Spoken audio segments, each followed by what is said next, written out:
Hello people and welcome to my YouTube channel. My name is Deep Roy Chaudhary and I'm just a normal guy who talks about stuff that seems interesting to me.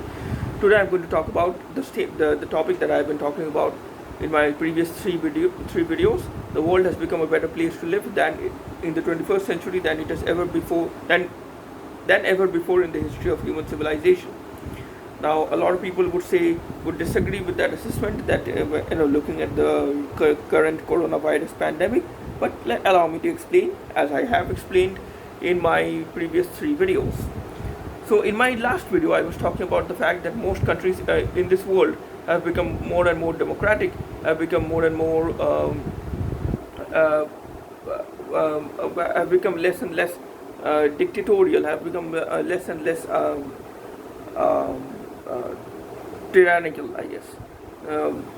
This is because most countries, or at least a huge number of countries around the world, have become democratic since the creation of since the creation of the world's oldest democracy in this world, the United States of America, on July 4, 1776. So I think a lot of people would agree with my assessment that at the end of the day, the whole world becoming a more democratic or most nation states or a huge number of nation states becoming more and more democratic around the world is a pretty good thing at the end of the day. Because just look at the track record of human rights. Compare communist China to a country like a communist dictatorship like China to a country like the United States of America. Of course, America isn't perfect. No country in this world is perfect. America, Brazil, India, England, France, Nigeria, Argentina, all these countries, they have their own flaws. But at the end of the day, democracy is a pretty necessary thing, and it is a pretty good thing at the end of the day, where people have the right to choose their own leaders, to elect out a leader if the people of a country or people of a nation do not like the policies that someone is advocating, that someone is propagating, or someone is trying to implement in a country. That is a good thing. So now remember that you could not do that in the medieval ages, during the early times, when most countries, or when nation states did not exist, when it was just kingdoms and monarchies that existed around the world. People could not elect any leader, so it was basically a kind of genetic lottery, and it was basically a mere chance whether you are going to live in a place that was ruled by a benevolent ruler or a tyrannical ruler. You can be the subject of a king who is a very benevolent king, like who was a benevolent king. Cyrus the Great, I hear that he was a pretty benevolent king. Or you could be the subject of a king who is a monster.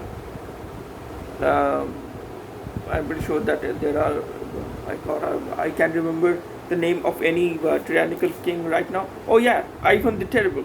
How can I forget that guy? There's a reason the Ivan the Terrible, he's called that terrible for a reason. And he probably raped a lot of them. So yeah, horrific.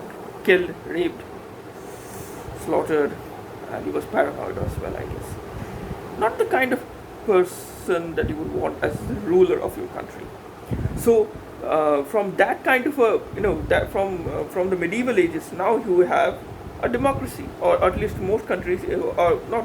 I don't know whether it is most countries, but a lot of huge number of countries around the world have become democratic. I'm not saying that those countries have become perfect. I'm not saying that those countries don't have any more problems that they have to solve anymore. Those countries still have problems at the end of the day.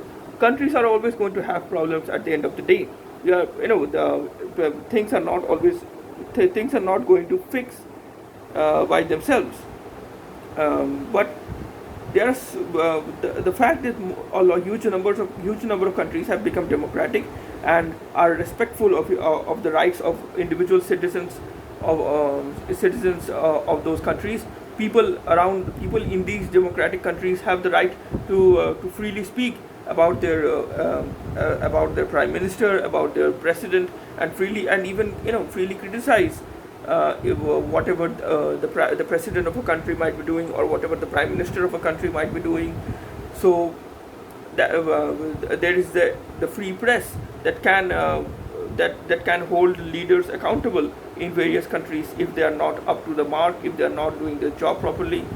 So the political leadership in various countries are now held accountable with the help of the free press, with the help of elections, where people vote away those leaders that they do not like, those leaders that are not moral and ethical as people. So you could not do that 500 years ago. 500 years ago, there wasn't a single democracy. You were stuck with a king who, if you were lucky, was a benevolent king, and if you were unlucky, you would be a monster, a sadist, a tyrant who just kills, rapes, slaughters not only other people but people of your own kingdom as well. So at the end of the day, I think the whole huge number of countries becoming democratic shows the fact that the world today is in 21st century is a better place to live than it was ever before in the history of human civilization. More on this in the next video. Please consider hitting the like button for this video. Please consider sharing this video with other people. Please consider subscribing to my channel. And until next time, stay safe. Goodbye and God bless you. Peace out.